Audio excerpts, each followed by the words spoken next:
Inverter నిప్పు రవ్వలతోనే ప్రమాదం. Short సర్క్యూట్తో అంటుకున్న నిప్పు నగల దుకాణంలోని చెక్క ఫ్రేమ్పై పడి మంటలు.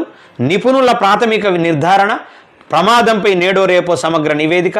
ప్రమాదాన్ని గుర్తించాక గంటపాటు నిప్పు ఆర్పేందుకు ప్రయత్నించిన బాధితులు. పరిస్థితి చేయి దాటడంతో ఫైర్కు ఫోన్.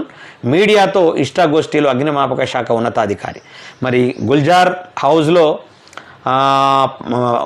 హౌజ్ ప్రాంతంలో ఒకే కుటుంబంలో 17 మందిని బలి తీసుకున్న అగ్ని ప్రమాదానికి కారణం ఇన్వర్టర్లో వచ్చిన నిప్పు రవ్వలేనని అగ్నిమాపక శాఖ ఉన్నతాధికారి తెలిపారు. దట్టమైన పొగ, మంటల వేడి కారణంగానే గదిలో ఉన్న 17 మంది ఊపిరాడక అపస్మారక స్థితికి చేరుకొని మృతి చెందినట్టు నిపుణులు ప్రాథమికంగా గుర్తించారని చెప్పారు. బుధవారం ఆయన మీడియా ప్రతినిధులతో మాట్లాడారు. వాస్తవానికి అది దురదృష్టకరం, కానీ వాస్తవానికి